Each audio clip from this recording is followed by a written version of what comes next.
Bonjour, je m'appelle Anne Simon et vous écoutez La Voix des Bulles. Bonjour, je suis Jean-Marc Pontier et vous écoutez La Voix des Bulles. Bonjour, je suis Kiran, vous écoutez La Voix des Bulles. Bonjour et bienvenue au One Club, le podcast BD bimensuel qui a mal au dos.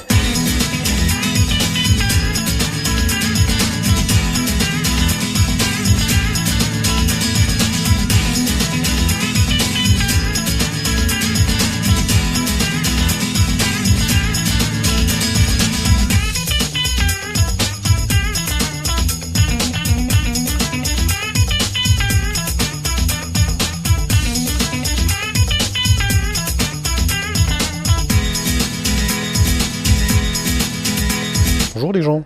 Bonjour. Bonjour. C'est pas comme si on avait passé la journée ensemble en fait. C'est ça. Pas vraiment. On va vous faire une deuxième émission sur le Festival des Calanques et des Bulles, avec plein d'interviews et un petit peu les rencontres qu'on a pu faire sur le festival. J'espère que tout cela va vous plaire. En tout cas, nous, on s'est bien fait plaisir à les enregistrer, n'est-ce pas ? Franchement, les auteurs ont été très très disponibles, très très sympathiques, même si Domas nous a fait revenir 2 fois pour les dédicaces, mais sinon, franchement, nickel.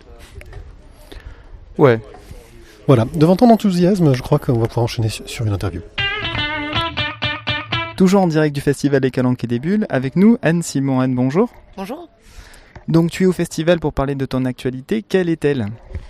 Mon actualité, alors j'en ai pas là, tout de suite, enfin si, mais mon dernier livre qui est paru, c'est une bande dessinée sur Marx, faite en collaboration avec Corinne Maillère, et qui est sortie en juin 2013.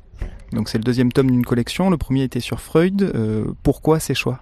Alors en fait c'est pas vraiment une collection, c'est vrai que au départ j'ai fait un premier tome sur Freud, et en fait c'est l'éditrice qui s'appelle Pauline Mermel, éditrice de Dargaud, qui est à la base de tout ça.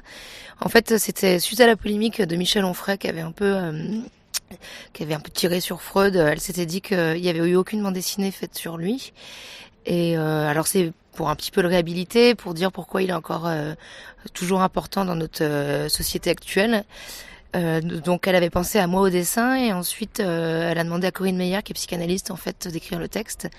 Et Corinne n'avait jamais fait de bande dessinée, et moi j'étais vraiment très novice.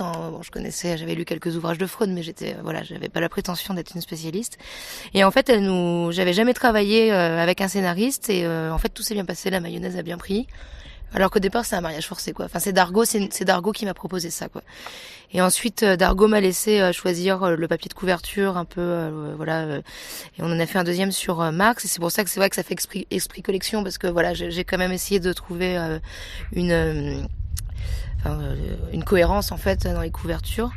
Mais voilà. Puis on va en faire un 3e, et puis après, je pense qu'on arrêtera, quoi. J'ai pas envie de devenir spécialiste des biographies non plus, spécialiste des barbus, quoi.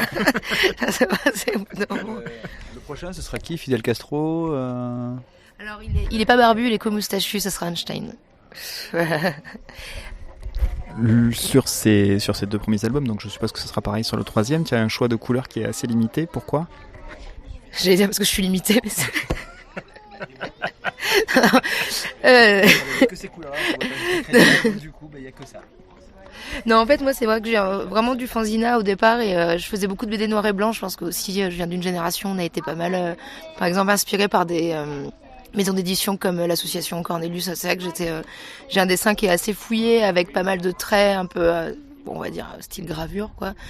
Et en fait, mon dessin, il marche avec une gamme colorée très simple. Sinon, on comprend plus rien. Et puis, je suis pas très douée, en fait. Je préfère me dire, je sais que l'orange et le bleu, ça va bien ensemble. Donc, je choisis des camailleux, et c'est des sortes de bichromies, quoi, en fait, de fausses trichromies.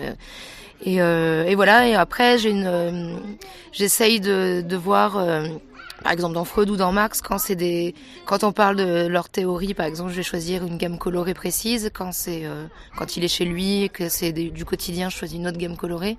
Et je trouve que ça rythme bien l'album comme ça. Et voilà, c'est vrai que mon dessin marche vraiment avec une gamme simple, c'est pour ça, quoi.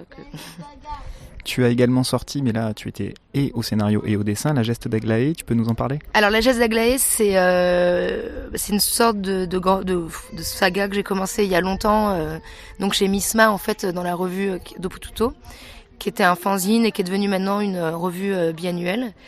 Et en fait j'ai commencé à développer mon propre univers, avec toute une grande galerie de personnages qui ont tous des liens entre eux. Et en fait, j'aimerais faire un livre par personnage. Et donc il y a Aglaé qui est une femme qui a été bafouée, qui devient en fait reine d'un pays. Enfin c'est très voilà, c'est un peu la comédie humaine, mais bon du pauvre quoi. Voilà, donc en fait Aglaé, là c'est l'histoire. Je me concentre à chaque fois sur un personnage et là Aglaé, donc c'est voilà tout son parcours en fait, comment elle est devenue, elle prend le pouvoir en fait d'un pays imaginaire donc que j'ai inventé.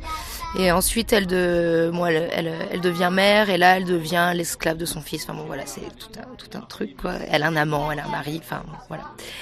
Voilà, donc voilà, pour résumer l'histoire à peu près de quoi ça parle. Tu as donc tout un tas d'autres personnages à nous présenter. Le prochain qui est en vue? Alors il y en a deux là, je suis en chantier. Il y a alors Sixtit qui est une impératrice inspirée de Cixi en fait, qui est une vraie impératrice chinoise qui a vraiment existé. Mais bon là en fait voilà, c'est sur Sixtit qui en fait va déclarer la guerre au pays d'Aglaé. Et après le prochain, ça sera sur le fils d'Aglaé qui s'appelle Boris et qui est un enfant qui a une tête de patate. Et du coup, tu vas avoir tous les tomes, on va dire, vont se rejoindre sur une histoire commune ou vous avez vraiment des one-shots qui vont parler juste de faits précis et on va dire dans une histoire complète mais sans faire de lien entre les tomes. C'est ça la question. Oui, en fait, c'est ça qui est compliqué. C'est que j'aimerais que tous les livres puissent se lire chacun sans qu'on connaisse tous les autres. Mais comme, en fait, il y a plusieurs époques et tout se recoupe. En fait, il y a des passages que je vais pas développer dans Aglaé, qui vont être en une page, et je vais les développer après en 20 pages dans un autre livre. Et en fait, parfois, je suis quand même obligée de faire des petits résumés pour expliquer ce qui s'est passé dans un autre livre. Mais voilà, j'aimerais quand même que ça puisse se lire, pas comme une série justement, où si on n'a pas le premier tome, on n'arrive pas à comprendre, quoi. J'aimerais qu'on puisse acheter justement le livre sur Boris, qui est l'enfant, sans forcément avoir lu Aglaé, quoi. Mais des fois, je me paume moi-même dans tout mon univers parce que c'est assez compliqué. En plus, comme il y a plusieurs époques, parfois certains personnages sont enfants quand d'autres sont adultes. Ou Aglaé, par exemple, elle est enceinte. Donc là, quand je vais développer une scène où elle est enceinte, il faut bien que je pense à qu'elle est enceinte à cette période-là. Enfin voilà, mais c'est vraiment ma petite mixture, quoi. Que c'est assez chouette à faire, quoi. Voilà, j'essaye de. Voilà, j'ai un grand arbre généalogique et puis voilà, je fais aussi des lieux imaginaires et voilà, des pays, des villes. Enfin vraiment, un peu comme un enfant, quoi, quand on construit, quand on fait des Playmobil ou des Lego, quoi. J'ai tous mes petits éléments puis j'essaye de les faire se rattacher au bout d'un moment, quoi. J'aimerais qu'à la fin, par contre, quand on aura tous les albums, voilà, que ça fasse, qu'on se dise ah tiens, ça recoupe telle scène dans tel autre bouquin. Ton point de vue sur la BD numérique, est-ce que c'est un sujet qui t'intéresse, qui te passionne, qui te fait peur, que tu ne connais pas? Je connais pas très bien. C'est sûr que alors moi je suis vraiment une vieille, quoi. Je sais pas, j'ai même pas eu de blog ni rien. Après, c'est sûr que la BD numérique, on en parle beaucoup. Je pense qu'il y a eu beaucoup de choses essayées sur ce sujet. Après, moi déjà, j'aime pas lire sur écran. Il y a une planche de BD, ça se construit, quoi. Moi, je pense que la BD numérique peut être importante si on trouve vraiment. J'ai pas le mot. Si par exemple, je sais pas, j'ai une case, une bulle et j'ai plusieurs options pour avoir la suite. Voilà. Justement, c'est quand même l'avantage, c'est que ça soit interactif, en fait. Voilà. Mais sinon, moi, je pense. Je tiens vraiment au livre. J'adore l'objet livre. Et d'ailleurs, avec Miss Mal à la maison d'édition dans laquelle j'édite Aglaé, je fais partie vraiment de l'équipe d'éditeurs, en fait. Et c'est vrai qu'on aime les livres, on aime le beau papier. J'étais contente que Dargaud me laisse choisir mon papier pour Freud. J'ai vraiment. Alors après, mais par contre, je suis pas contre le numérique. Mais je pense que le livre va pas mourir, quoi. Et pour l'instant, je sais que par exemple chez Dargaud, je crois que toutes les BD peuvent être achetées aussi sur Internet pour, je sais pas, 1,99€ ou je sais pas. Et en fait, moi, pour l'instant, en tout cas, ça fait pas trop de mal encore au livre papier, quoi. Voilà, donc je suis pas contre mais je tiens vraiment au bouquin, quoi, quand même. Très attaché au papier. Ouais. Ta dernière découverte en bande dessinée, un bouquin qui t'a fait waouh. Attends, faut que je réfléchisse un peu. Parce que en fait, j'ai des périodes où je lis beaucoup de bandes dessinées et d'autres où j'en lis moins. Oui, je pense que je pense que c'est Émilie Plateau. C'est un livre qui est publié chez Six Pieds Sous Terre qui s'appelle Comme un plateau. Bon, c'est une copine, hein, mais bon. Et en fait, elle raconte qu'il y a eu beaucoup de biographies, d'autobiographies en BD où les gens racontent qu'ils se sont cassés un ongle et tout ça. Et c'est, il y a des façons. Il y a des auteurs qui vont savoir raconter comment ils se sont cassés un ongle et les autres qui vont le faire et ça va pas marcher. Et en fait, dans Comme un plateau, elle raconte simplement des années de colocation qu'elle a eues en Belgique dans un appartement. Ça peut être le sujet vraiment un peu inintéressant, quoi, parce que bon. Et en fait, elle le raconte vraiment très bien avec un dessin très simple, presque assez naïf. Voilà, c'est des tout petits dessins, tout fins, avec des petits bonhommes. Et c'est beaucoup dans le texte, en fait. Je pense qu'elle a vraiment, ses dialogues sont vraiment drôles. Et donc voilà, donc je vais dire que c'est ça ma dernière découverte. Donc, Comme un plateau chez 6 Pieds Sous Terre. Cette année, on a décidé de ne pas faire l'impasse sur le cosplay, qui intervient tous les ans au Festival des Calanques et des Bulles. Et cette année, il y a 2 associations qui sont présentes et qui sont représentées ici par Dominique et Eric. Bonjour. Bonjour. Bonjour. Donc, 2 associations de cosplay sur un festival. Pourquoi 2 associations 2 associations, pour la simple et bonne raison, c'est qu'on a chacun notre façon de travailler. On a chacun notre façon de voir le cosplay. Donc il y en a certains qui le voient plus le côté ludique, d'autres plus le côté attractif. Donc on essaye de montrer un peu à chacun qu'on peut bosser tous ensemble, alors qu'on a vraiment 2 façons de travailler différentes. Donc le nom de ton association, Dominique ? La Vongola Family Team. Et Eric, ton association ? Freedom Cosplay Show. D'accord. Alors Freedom Cosplay Show, j'ai l'impression que vous êtes plus, de ce que je peux voir, sur du cosplay tel qu'on l'entend classiquement sur du festival, donc ambiance manga, des costumes de manga. Et toi, Dominique, vous êtes des zombies, de la maison hantée.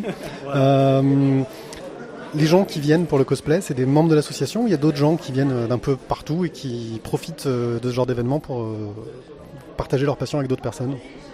Il y a d'autres gens, ce qu'on peut appeler les cosplayers libres, qui viennent nous trouver, mais le cosplay est un grand monde et également un petit monde parce qu'on est toute une famille et on est tous ensemble, on est tous amis. Hein, et souvent, il n'y a pas d'association qui compte, c'est plus la passion qui compte avant l'association. Vous allez faire un cosplay bisounours tous ensemble, vous tenir par la main et faire un arc-en-ciel? Alors on a essayé, après on a eu des problèmes, mais ça nous arrive de faire des cosplays multi-associations. Donc par exemple là ils sont en train de faire un groupe Marvel Comics, donc tous les héros, les super-héros sont rassemblés alors que c'est 2 associations différentes qui les font. On a fait plusieurs aussi groupes de manga. Là aujourd'hui on travaille sur la maison hantée par exemple, il y a les 2 associations qui bossent dessus. Voilà, donc ça nous arrive de faire plusieurs groupes avec 2 associations différentes. Le cosplay, c'est très lié au mode culturel. Je pense les zombies, j'imagine que The Walking Dead n'y est pas pour rien. Le Marvel, je pense que les films, ils sont pas pour rien non plus. Vous arrivez à voir des grosses tendances qui se font au niveau de ce que présentent les cosplayers? Des grosses tendances, oui. Il y a ce qu'on appelle l'effet de mode. Un manga qui vient de sortir, tout le monde va faire. Un film qui vient de sortir, tout le monde va vouloir faire. Donc oui, c'est vrai que le cosplayer souvent suit un peu la mode. Après, je pense qu'il y a aussi les passions. Moi, je suis né avec Marvel, hein, donc je suis complètement là-dedans. Donc je vais être totalement investi. J'ai commencé par les BD. Et donc il y a aussi les films et par exemple pour Marvel, on a également les BD qui jouent beaucoup là-dedans. L'image du cosplayer, quand ça a commencé le cosplay en France, c'était un petit peu c'est quoi ces malades qui se déguisent avec des cheveux roses, etc. Vous sentez une évolution de l'image du cosplayer au niveau du grand public? Aujourd'hui oui. C'est vrai qu'à l'époque on était vachement montré du doigt. On croyait que les cosplayers c'était des gens enfermés dans leur cave, en train de jouer sur leur PC, à coudre un petit peu ou à commander leur costume. Aujourd'hui les gens ils voient que le cosplay c'est du déguisement certes, mais il y a aussi derrière un gros travail. Donc d'où pourquoi on fait plusieurs stands pour montrer aux gens justement que le cosplay, il y a la couture derrière, c'est ludique, il y a énormément de travail et ça plaît de plus en plus aux gens. Alors moi je connaissais entre guillemets le cosplay par rapport au jeu de rôle grandeur nature. Il y a des rapprochements entre les cosplayers et le jeu de rôle grandeur nature, parce que vous avez un peu les mêmes passions, vous êtes obligés aussi de faire de la couture, enfin tous on retrouve un peu les mêmes choses au niveau du déguisement. Vous retrouvez ce genre de choses? Entre le cosplayer et les génistes, donc ceux qui font du GN, Donc oui, il y a un rapprochement par rapport à la création, et non, c'est pas du tout la même chose, parce qu'un cosplayer va porter son costume, il va faire pendant 5 minutes son personnage, et dès que la personne aura le dos tourné, il ira soit fumer sa clope, soit faire le con avec ses amis, alors qu'un rôliste ou quelqu'un qui fait du GN, du moment où il a son costume sur lui ou sa feuille de papier dans sa main, c'est terminé, c'est jusqu'à la fin de l'événement.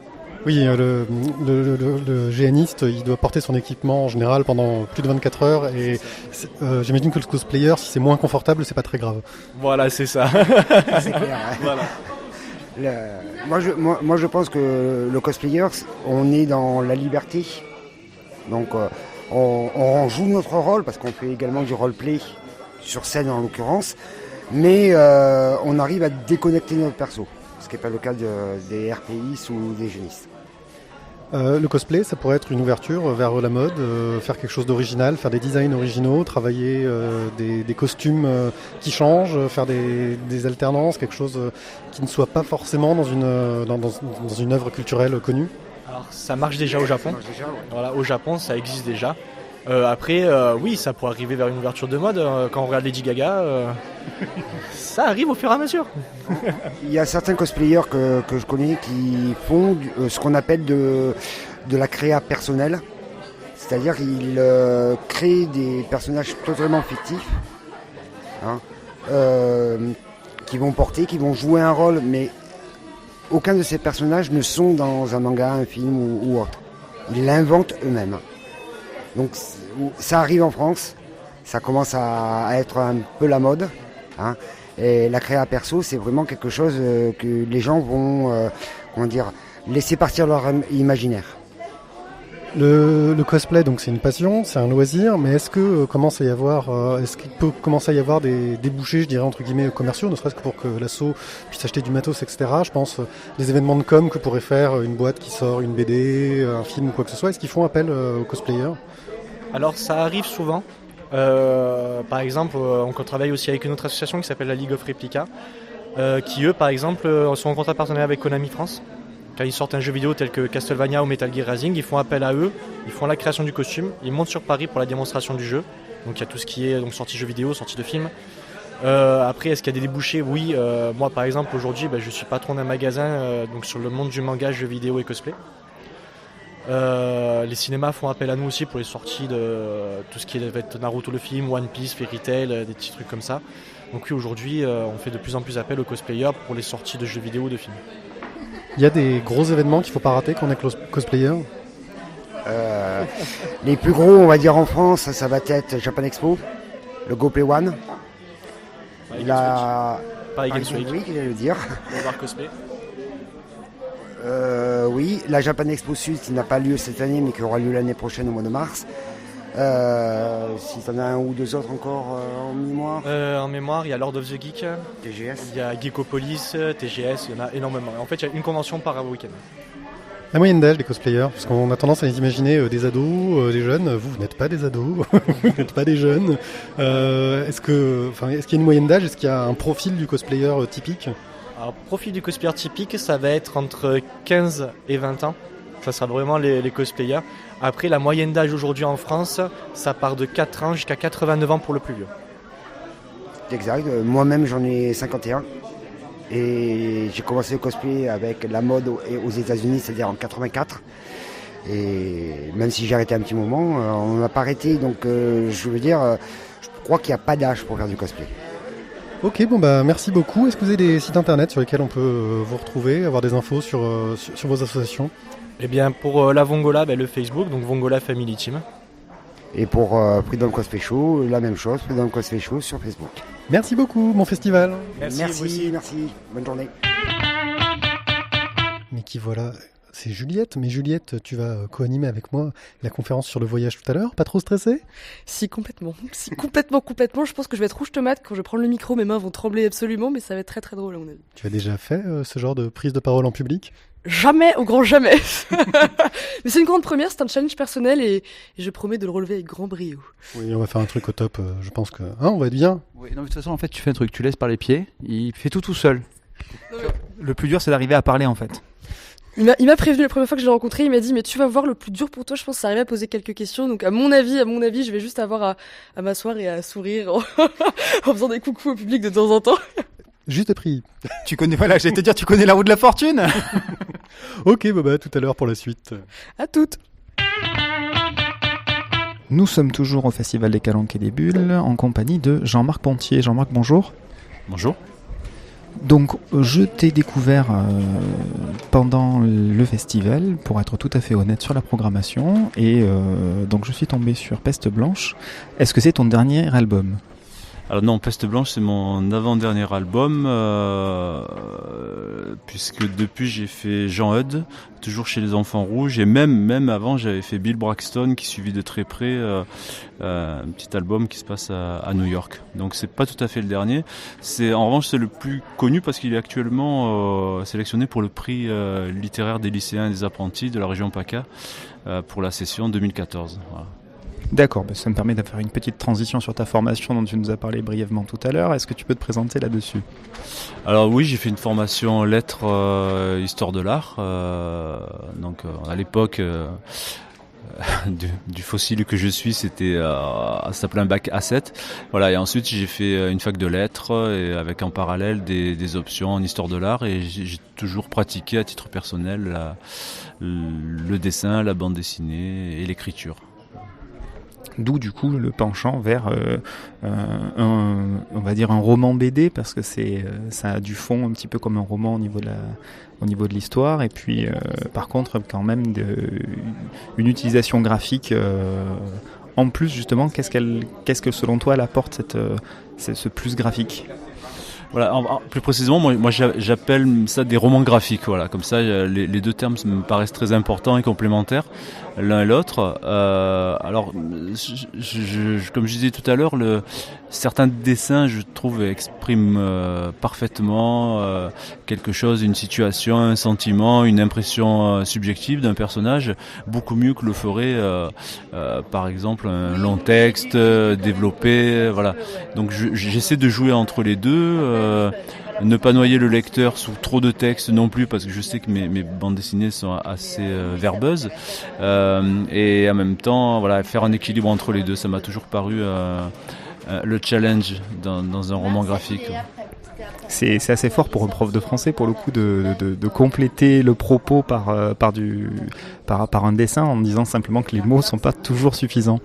Oui, tout à fait. Alors, ça peut paraître paradoxal, en même temps, je trouve que quelque part le graphisme, c'est aussi une continuité de l'écriture, quoi. Ce sont des signes, après tout, des signes. Et d'ailleurs, quand on regarde du côté des idéogrammes orientaux, par exemple, on se rend compte qu'il n'y a pas tant de différence que chez nous entre le signe dessiné et le signe, on va dire, littéraire, quoi. Voilà. Et d'ailleurs, ça perturbe parfois mes lecteurs, parce que j'ai certains dessins, certaines options graphiques qui sont à la limite de l'idéogramme et du minimalisme. Voilà. Mais oui, j'aime beaucoup cette idée de travailler sur le signe, qu'il soit graphique ou du côté plutôt de la littérature. D'accord. Sur ta dernière production, donc Jean Eudes, qui est un sujet assez fort, donc je vais te laisser en parler toi-même. Et est-ce que tu pourras nous expliquer aussi le pourquoi de ce choix-là sur une thématique aussi lourde ? Alors en fait, Jean Eudes, c'était quelque chose qui s'est fait un peu par hasard, ce genre de projet ou d'ouvrage qui se fait un peu dans une sorte de nécessité qui s'impose, parce que globalement, comme je viens de le dire, moi je suis plutôt même entièrement du côté de la fiction. Jean Eudes, Peste Blanche, et tous mes livres précédents sont des romans graphiques, donc des œuvres d'imagination, même si bien sûr c'est toujours inspiré de la réalité. En revanche, Jean Eudes, c'est l'histoire d'un ami qui a voulu adopter un enfant au Burkina Faso. Et tout allait bien dans les démarches administratives jusqu'à ce qu'il y ait un blocage, et on lui reprochait sa monoparentalité. Or, il s'avère que la personne en question, mon co-scénariste qui s'appelle Bernard Valgaren, est homosexuel. Et quand on relit les textes précisément, derrière le reproche de la monoparentalité se cache celui de l'homosexualité. Et ça fonctionne très bien. Et du coup, on se rend compte qu'il y a une grande hypocrisie derrière ce refus. Et la situation est bloquée administrativement, tout ça. Et à un moment, il était tellement arrivé au bout de l'exaspération qu'il a entamé une grève de la faim. Et pas un jour, 2 jours, 3 jours. Ça a duré 11 jours. Et je me suis dit, pour qu'un homme qui ait une telle détermination, une telle conviction, il faut que vraiment il ait une idée de fond à défendre, à laquelle il tient beaucoup. Donc je suis allé le voir comme ça, parce que c'était juste un ami, quoi. Et on a parlé de ça, et il me raconte son histoire, sur laquelle se greffent d'autres histoires assez surréalistes, quoi. Et je lui dis, tu devrais faire un livre là-dessus. Il me dit, moi je sais pas faire des livres, toi tu sais faire en revanche. Et donc l'idée est partie de là. Il a commencé à m'envoyer des documents, et j'ai commencé à travailler sur une somme documentaire assez lourde. Et puis voilà, j'ai fait le tri avec tout ça, et ça a donné Jean Eudes, donc ce livre qui je dirais une parenthèse dans ma carrière d'auteur, puisque ce n'est pas une fiction, c'est vraiment, mais comme je le disais, de temps en temps ça s'impose comme une nécessité, et voilà, le livre a été fait comme ça. Très bien. De futurs projets dont tu pourrais nous parler ? Oui, alors je vais retourner au roman graphique avec quelque chose plus dans la lignée de Peste Blanche, et cette fois-ci quelque chose d'encore plus ambitieux. J'aimerais faire un pavé et qui ait des couleurs, et là avec le problème que ça comporte, parce que je suis édité chez Les Enfants Rouges, qui est un éditeur, on va dire, assez modeste, et donc financièrement la couleur ça pose des problèmes, on le sait. Donc il va falloir qu'on trouve un peu des moyens, peut-être des sponsors, des financements de part et d'autre. Et par ailleurs, j'écris, c'est la casquette de prof de français qui ressurgit, j'écris aussi des critiques. J'ai fait 2 critiques qui ont été éditées chez PLG, des monographies sur David B et Nicolas de Crécy, que vous connaissez certainement.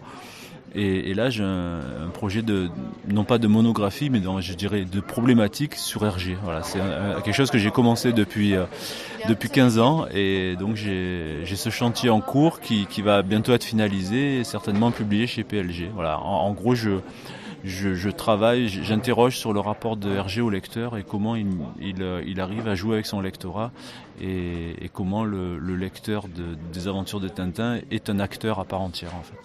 D'accord, donc sur Hergé, c'est un très gros sujet, on peut s'attendre aussi à un gros pavé.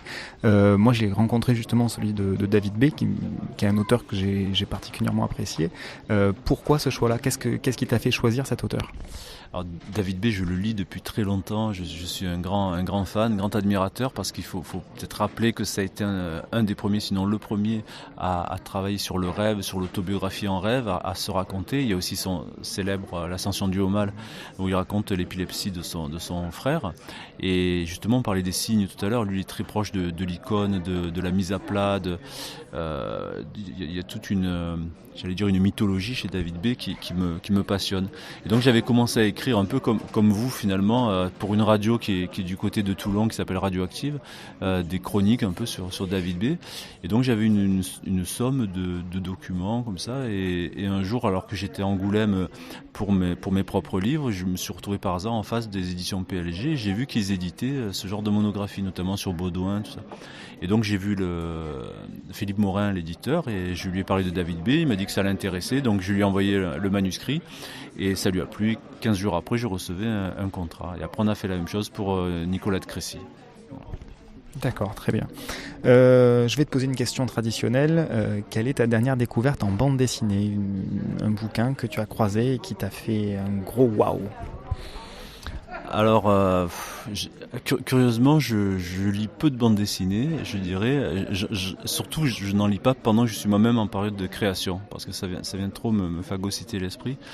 Alors, ce qui me vient à l'esprit comme ça, ce serait peut-être le Mauvais genre de Chloé Cruchaudet, que j'ai beaucoup aimé, et qui a eu le succès qu'il méritait, je crois.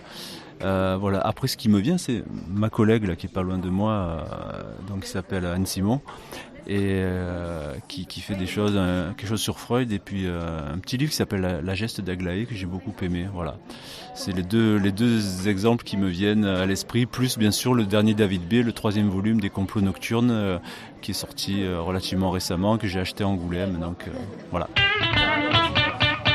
Donc c'est une prise d'ambiance, une bonne ambiance, hein, franchement, il fait chaud, le temps est au beau clair, nous avons une température de 24 degrés au sol, un léger vent de nord-ouest à une vitesse de 10 km/h, ce qui rafraîchit mais pas trop. L'heure d'atterrissage est prévue aux alentours de 20h45. La température extérieure est de 32 degrés. Bienvenue à vous. J'ai dit 24 tout à l'heure, ça marche pas. Ouais, mais ça monte. Voilà, donc attachez vos ceintures, piensa à la porta et armement des toboggans. On vient de finir à peu près la journée, il y a eu les dédicaces, il y a eu les conférences, ça a été plein de taf, et donc là on va essayer de rejoindre les auteurs pour faire la teuf avec eux, parce qu'on est aussi là pour ça. Hein, je veux de la bière et des auteurs. Je veux de la bière, du rhum et voilà. Allez, à plus tard. À plus. Vive les auteurs. Nous sommes avec Kieran qui a produit au dessin We Are the Night, qui est aussi officier dans Arg. Bonjour Kieran. Bonjour.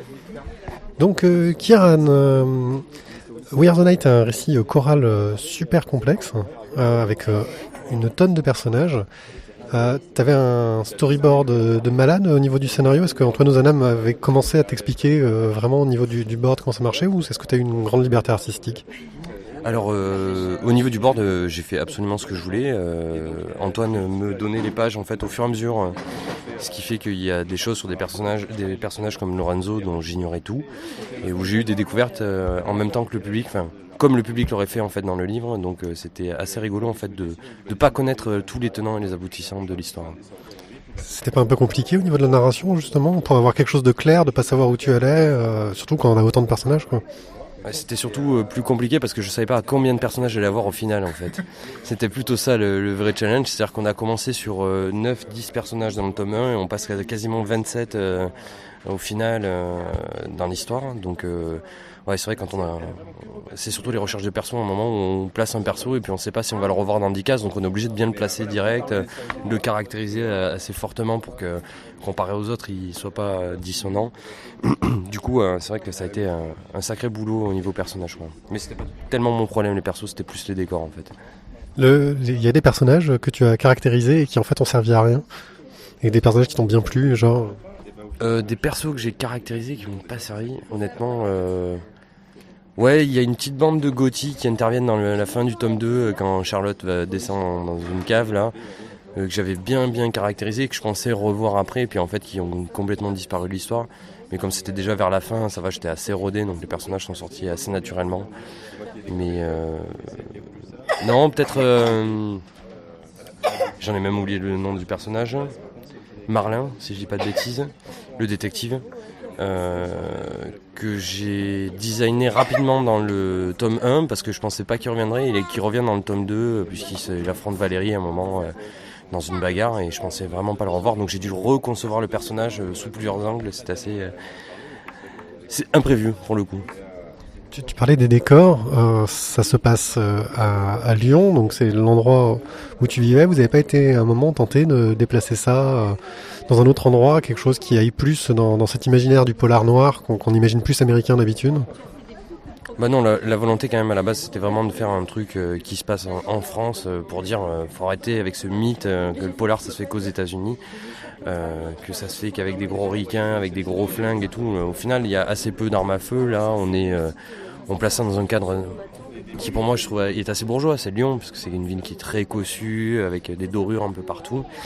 Et c'était pour moi plus intéressant et plus pertinent de le placer là en plein milieu, puisqu'en fait dans la réalité les histoires de polar se passent partout, absolument partout.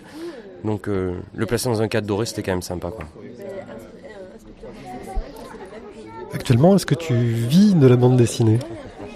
La fameuse question, est-ce que tu vis de la bande dessinée ? Je survis à la bande dessinée, ça c'est la réponse. En vivre, non, pas vraiment pour l'instant. On est obligé de composer. Enfin, je suis obligé de composer comme pas mal de mes camarades avec d'autres métiers à côté, notamment prof pour ce qui est de mon cas. des petits jobs d'illustration quand ils passent. Mais en même temps, c'est pas mal, ça permet de varier les plaisirs aussi, de pas rester tête baissée dans la bande dessinée. Ça permet d'avoir un peu une bouffée d'air, notamment le boulot de prof, de se remettre en question par rapport au processus de création, tout ça, c'est une bonne bouffée d'oxygène. Et puis ça motive de voir des jeunes qui ont 18, 19 ans et qui dessinent presque mieux que toi des fois. T'es là, bon allez, je vais retourner dessiner les mecs là. Voilà, non, on survit à la BD, ouais. Comment est-ce que tu es rentré dans le collectif à Argues ? J'ai vu la lumière et je suis rentré. Non, honnêtement, c'est Antoine qui m'a proposé de participer à ça. Comme d'habitude, je savais pas trop ni quoi ni comment. C'est à peu près pareil avec Doggy Bags en fait. Je savais pas trop ce que c'était et puis au final, Antoine m'a dit viens, on le fait. Je fais ok. Voilà. Comment je suis rentré dans Argues. Pour le moment, moi, ce que je connais de ton travail, c'est vraiment de la bande dessinée de genre, quoi. On est dans des choses très marquées dans un genre, le thriller, le polar un peu noir. T'as des envies d'aller vers d'autres types de récits ? Ouais, en ce moment, j'ai envie de faire du récit politique, notamment un truc tout autour de l'anarchisme, du terrorisme, tout ça, parce que je vois l'actualité et que je trouve que c'est quand même du grand amateurisme tout ce qu'on voit en ce moment. Dégueulasse même, quand on voit des frigides barjots qui, pour rester sur le fil de l'actualité, épousent les causes les plus immondes, tout ça pour faire chier son beau-frère. Voilà, ça relayé par des hommes politiques qui font de la récupération, puisque en fait ça leur évite de faire leur propre boulot. Il y a des gens qui foutent le bordel à leur place, eux ils sont juste là pour déstabiliser le pouvoir en place plutôt qu'aider à améliorer un petit peu le climat ambiant ou même la République de façon générale. En ce moment je me retrouve plus trop dans la République, donc j'ai envie de parler de politique et de partis politiques et essayer de voir un peu comment on pourrait écrire une histoire de comment on créerait notre parti politique, qu'est-ce que ça serait, où on en irait, et quelles seraient les mesures dures à prendre et jusqu'à quel point on serait prêt à s'engager pour ça, quoi. Puisqu'en fait au final tous les gens parlent d'engagement, mais moi aller manifester comme des cons, je trouve pas ça un véritable engagement. Ça fait plus chier tout le monde que ça fait chier les hommes politiques. Les végétariens qui arrêtent de bouffer de la viande pour sauver la planète, ça me fait doucement rigoler aussi. Parce que je trouve que c'est des gens qui feignent l'engagement, voilà, et pour se donner bonne conscience en fait, et ils agissent pas vraiment. Donc je me dis tiens, moi qu'est-ce que je ferais si je devais m'engager vraiment pour la politique, dans la politique, et quels seraient les trucs qu'on serait vraiment capable de faire. Mais c'est dû aussi à une rencontre que j'ai fait avec une résistante, Hélène Berthaud, quand j'ai écrit un truc dans Lyon Capitale, quand j'ai raconté un truc dans Lyon Capitale avec Antoine. J'ai rencontré cette résistante qui s'appelle Hélène Berthaud, je viens de le dire, et à qui j'ai posé la question, mais comment on en vient à rentrer dans la résistance en fait ? Elle m'a dit, c'est pas compliqué, la France c'est chez moi, et les Allemands ils sont venus chez moi, et chez moi c'est chez moi. Et à partir de là, je me suis dit, ouais, c'est complètement con. Et alors là, on se met à réfléchir, mais pourquoi on se laisse imposer des trucs par des mecs qui nous disent comment on doit vivre et comment on doit mener notre vie, alors qu'ils gagnent 6 à 10 fois plus que nous et qui sont complètement éloignés des considérations qu'on a tout un chacun au quotidien de difficultés que voilà. Il y a ce moment où il faut se dire attendez, on se fait diriger par des mecs qui ignorent tout de notre vie. Si on leur faisait comprendre ce que c'est vraiment notre vie de façon un petit peu brutale, un petit peu violente, moi je te foutrais tous ces ministres au SMIC, là ça leur ferait du bien. Franchement, je pense qu'ils reconsidéreraient les choses et les mecs seraient pas là juste pour s'assurer une bonne place, mais feraient de la politique parce qu'ils sont engagés politiquement. Chose qui n'est pas le cas actuellement. Donc voilà, mes envies. Du coup, ce projet-là, ça prend la forme d'un pamphlet, d'un roman graphique, d'une BD. Pour l'instant, ça n'a pas de forme. C'est juste une idée qui me travaille, qui me gratte, parce que je regarde trop les infos, je suis trop attentif, je dissèque tout le temps les informations. C'est de lire entre les lignes du jeu politique. Le meilleur exemple, Jean-François Copé avec le bouquin Tous à poil. Une politique stérile, absolument. C'est un truc totalement stérile, ça n'a servi à rien, sauf à deux choses. Et d'une, masquer leur totale incapacité à proposer des solutions efficaces à la politique, face à la politique actuelle qui ils n'arrêtent pas de critiquer. Et deuxième effet du truc, c'est se remettre dans la poche tous les cathos intégristes français bien racistes, bien homophobes, bien tous ces gens qui confondent homosexualité et pédophilie dans la poche, sur du vent. C'est-à-dire qu'ils n'ont pas de programme, donc ils ont trouvé que ça pour et en plus ça leur permettait de faire oublier leur frasque, le fait de susciter une affaire dans l'affaire, voilà. T'as d'autres projets là actuellement? Sur quoi tu travailles? Ça sera suffisant. Non, des petites conneries. Je me lance avec un de mes collègues d'atelier. On est en train de développer une petite application pour faire de la réalité augmentée dans Jack Wood. Dans The Golden Boy, dans Arg.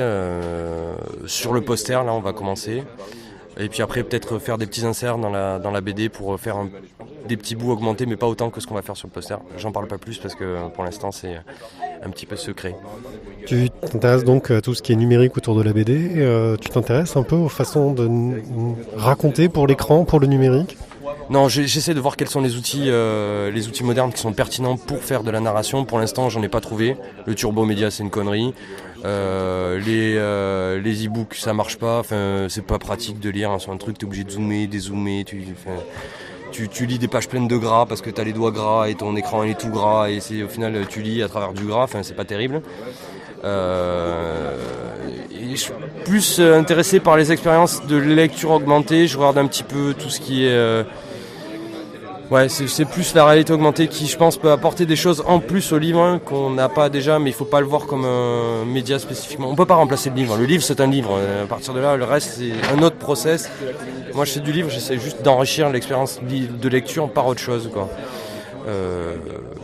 Voilà, après c'est du fait de traîner aussi beaucoup avec Olivier Jouvray qui fait beaucoup de veille sur tout ce qui est du livre numérique et tout ça, d'avoir eu pas mal de discussions avec eux, c'est vrai que ça m'a entraîné sur cette piste-là, et puis du fait de la rencontre avec Anton Gouy, là, mon collègue d'atelier, qui lui est programmeur pour applications, smartphone, tout ça. Pour le coup, ça m'a fait dire, tiens, il y a un gars qui a les compétences, moi j'ai une idée, on peut mettre ça en lien avec l'histoire, de proposer un truc qui est entre réalité et réel par réel, avec la réalité augmentée, puisqu'en fait on fait que filmer quelque chose qui est réel et auquel on vient surajouter un effet, des trucages, tout ça. Et pour le coup, je trouvais que c'était vachement en lien avec la famille Wood, puisqu'il faut parler de famille Wood maintenant, où justement on est entre réalité et folie, et savoir où est la limite, quoi. Okay.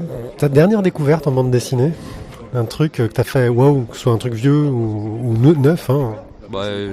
Sean Murphy. J'ai besoin d'en dire plus. Oui, Sean Murphy, non, c'est bon, on connaît. Sean Murphy, merde. Punk Rock Jesus. Non. Joe l'aventure intérieure. Punk Rock Jesus, bien mieux que Joe l'aventure intérieure. Oui, c'était pas mal, mais je trouvais qu'il y avait des faiblesses. C'était un peu longué dans l'histoire. Punk Rock Jesus est plus efficace, en plus ça reprend l'Amérique puritaniste au possible, qui essaie de se créer. Typiquement américain, le truc qu'il a fait dans son histoire, c'est une synthèse de l'Amérique. Je trouve ça plutôt pas mal. Par contre, à la fin, je trouve qu'il y a 10 pages de trop sur la fin, et je pense qu'ils auraient pu couper avant, en fait. Ça devenait chiant sur la fin.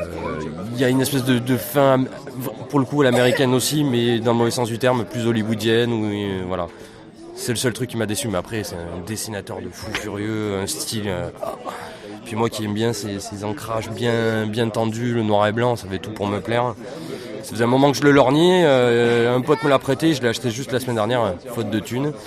Voilà. Du coup, je l'ai maintenant, je suis content. Je le dissèque constamment. Regardez, tiens, comment il a fait ça? Ah, tiens, des petits trucs de dessin là à prendre. Tiens, je vais lui copier ça. Voilà. Nous sommes avec Tess, Léa, Varroa et Bastien, les deuxième années, qui organisent le festival des Calanques et des Bulles. Et c'est la fin du festival, tout le monde est en train de ranger. Vous allez bien?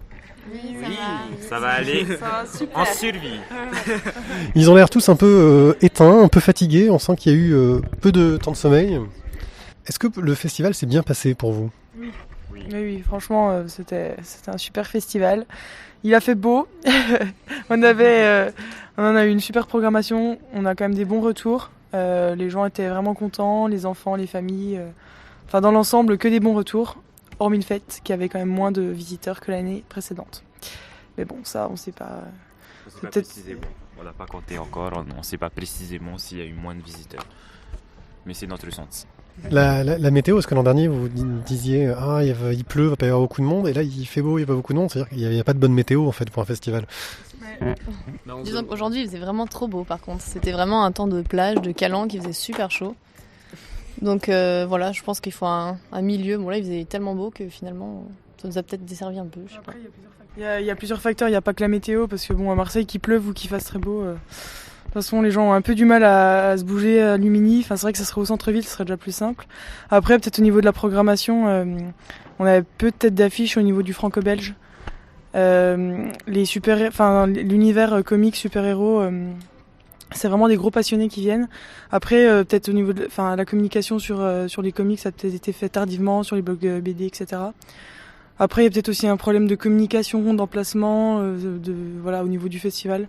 J'ai eu des retours auteurs, là, justement, il y a peut-être une heure, où ils disaient que d'après eux, c'était pas un problème de communication, parce qu'elle était très bonne, elle était comme les années précédentes, mais ils comprenaient pas non plus pourquoi il y avait moins de monde. Parce que pour eux, c'était une très bonne édition, ils sont satisfaits. Et justement, ils ont du mal à cerner, ils en ont parlé entre eux, ils ont du mal à voir pourquoi il y a eu moins d'entrées. Donc après, notre public, c'était beaucoup plus de familles, et cette année, je trouve que ça s'est quand même ressenti. Donc je sais pas si on a gagné du public un peu, donc celui qu'on recherchait notre cible, mais est-ce qu'on en a perdu un autre, je sais pas. C'est vrai que, nous on est arrivé vers 11h ce matin, il y avait déjà pas mal de familles qui étaient là, qui se sont dit il fait beau, on va pouvoir profiter de sortir avec les enfants, faire un pique-nique. On sent qu'il y a eu, j'ai eu l'impression qu'il y avait plus de familles que l'an dernier en tout cas. En fait, on a fait une grosse com, on a bien ciblé les familles et surtout on a fait des interventions dans des classes, dans une classe de l'école du Cabot, dans 2 classes d'ailleurs. On leur a fait faire des dessins qu'on a affichés et il y en a pas mal qui sont venus avec leur famille justement. En tout, ça a bien dû faire une centaine de personnes en plus, je pense, famille comprise. Donc ouais, carrément. J'ai l'impression que le côté animation enfant aussi était vachement plus développé. Il y avait plus d'activités autour des enfants. Il y avait la maison hantée, j'ai pas pu y rentrer, mais j'ai l'impression que ça. Donc c'était les cosplayers qui étaient en zombie, qui faisaient la maison hantée. J'ai l'impression que ça attirait pas mal de monde. Vous avez beaucoup accentué là-dessus, alors. Au niveau de l'espace enfant, cette année, on avait des animateurs, en fait, des personnes qui sont venues, des intervenants. Donc Julien Parra, ouais, là c'est la fatigue qui se ressent. Donc c'est vrai que c'était beaucoup plus développé. On avait aussi beaucoup, comme on a dit, vu qu'on est intervenu dans l'école du Cabot et qu'on a fait le concours dessin, je concours sur 2 mois. Il y avait tout un espace avec les expositions des planches. Donc ça c'est vrai que ça renforçait un peu le côté enfant et famille. Et après au niveau des animations, il y en avait presque toutes les 2 heures dans l'amphibé. Donc ça c'est pareil, il y en avait beaucoup plus, quoi. Qu'est-ce que vous donneriez comme conseil à ceux qui vont vous succéder? Il y en a vraiment beaucoup. Oui, il y en a 3 en fait. Il y en a vraiment un primordial. Au niveau de l'affiche, il va falloir que ce soit visible, qu'on sache où c'est, quand c'est, et dire que c'est un festival de BD à la première vue. Parce que l'affiche est très jolie, mais il faut que les infos principales soient faites. Après, au niveau le reste de la com a été quand même bien fait. C'est vraiment, on a bien axé, on s'est vraiment amélioré. Au niveau de l'équipe, plus de communication, faire un roulement, parce que là on est à peu près 30-40 sur le festival avec les bénévoles. Faire une première partie qui vient tôt le matin, une deuxième qui relaie, et on n'a pas besoin d'être là de 6h à minuit tous sur le festival. Comme ça, il faut vraiment que les équipes puissent dormir et manger aussi. Et ça, c'est ce qui fait qu'après on a tous la pêche et que le festi, qu'il y a une bonne communication entre tout le monde. Bon, globalement, les visiteurs qui étaient là et les auteurs étaient contents, donc globalement c'est quand même une bonne année. C'est une réussite, je pense qu'on est tous assez fiers du festi, on a bien aimé ce qu'on a fait. Il y a eu des petits couacs, mais il y a toujours des trucs qu'on peut pas anticiper, et après c'est la vie du festi aussi, quoi. Tout le monde avait l'air assez content, donc c'était chouette. Ça vous donne envie de continuer dans l'événementiel? Après le festival, on a toujours notre dose, je crois, mais c'est intéressant, c'est sûr que c'est bien, mais après, de la faire une carrière là-dedans, je ne pense pas. Ça a l'air trop fatigant, je crois que la Tess, elle a fait tout ce qu'elle pouvait faire en toute sa vie. Non, mais en fait, c'est un peu dur de faire un débrief juste après, sachant que là encore, en ce moment même, on a encore des exposants qui sont en train de partir. Mais moi, ce que je dirais sur un plan plus logistique, c'est par rapport à l'espace. Et cette année, on a vraiment essayé de faire des pôles différents, on a essayé d'innover un peu. Et je suis pas sûre qu'on ait gardé une vraie cohérence. Et c'est ça, pour moi, le gros problème de cette édition. C'est pas un problème très grave.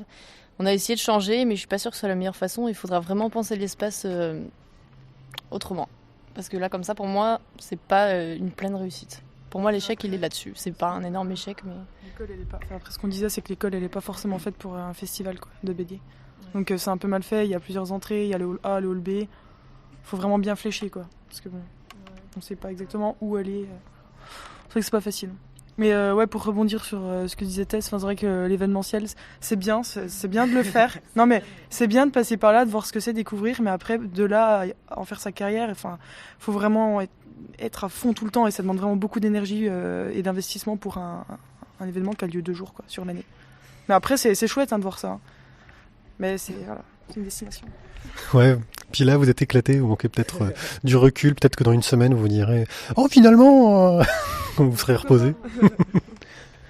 Je suis bien d'accord avec Tess sur le problème de l'espace, c'est-à-dire que l'espace comics a drainé beaucoup de monde et il était à l'opposé de ce qui se passait en franco-belge qui du coup à certains moments était quasiment vidé quoi.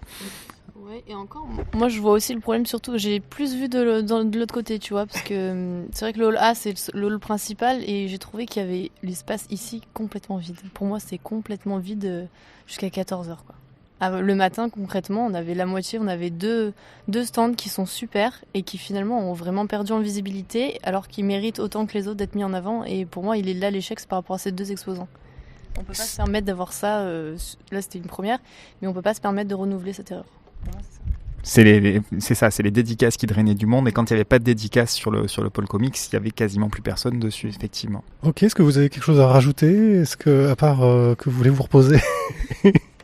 Non, rien. Bon, en tout cas, merci beaucoup de nous avoir accueillis aussi cette année, parce que nous, on a pris un grand plaisir en tout cas. Et puis, on espère revenir ici l'année prochaine et que vous pourrez y passer en visiteur déjà. Voilà, merci, au revoir. Merci à vous. Merci. Voilà, c'est fini. On est sur le parking. C'est fini. Tu as fait la même l'an dernier. Oui.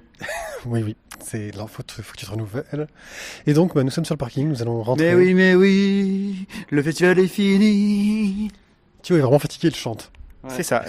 Tu as essayé de me piquer mon taf et franchement, c'est pas bien. J'ai vu quand même que je chante. Qui t'as un truc scolaire encore. Sheila. Mais oui, le festival est fini, ça va, c'était pas mal quoi. Ou pas. Voilà, nous on a passé un très bon festival, on a ramené vraiment beaucoup d'interviews, beaucoup de rencontres, j'espère que ça vous aura plu d'écouter tout ça. Chouette rencontre, chouette dédicace, et puis peut-être des liens pour faire des choses en plus, chers auditeurs, peut-être que bientôt nous pourrons participer à d'autres séances de dédicaces, d'autres auteurs. C'est à l'ombre des bulles, encore un truc avec des bulles. Ouais. Quoi qu'il en soit, en tout cas, vous allez encore entendre parler du Festival des Calanques et des Bulles, car on a plein de choses pour nos prochaines émissions qu'on a enregistrées pendant ce festival. Et on se retrouve avec encore un programme chargé pour les semaines à venir. On va devenir presque hebdomadaire là en ce moment. Donc merci à vous de nous avoir écoutés et on vous dit à très bientôt. Ciao. Ciao. Encore merci aux auteurs. Ciao. Merci aux auteurs des gens. Quoi. Merci. Ouais, c'est ça. C'est dur de dire merci, mais il faut le faire. Voilà, je remercie la vie, je remercie les oiseaux qui chantent, je remercie l'herbe qui pousse.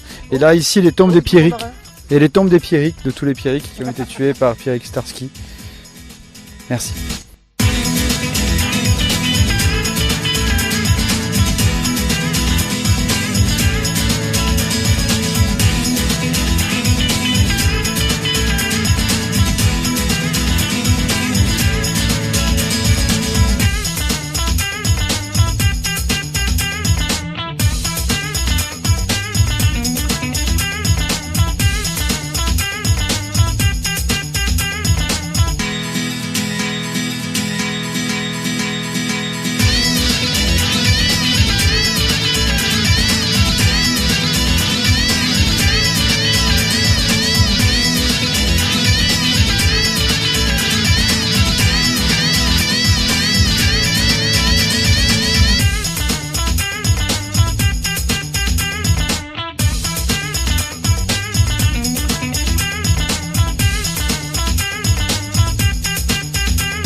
Nous sommes toujours en direct du Festival des Calanques et des Bulles.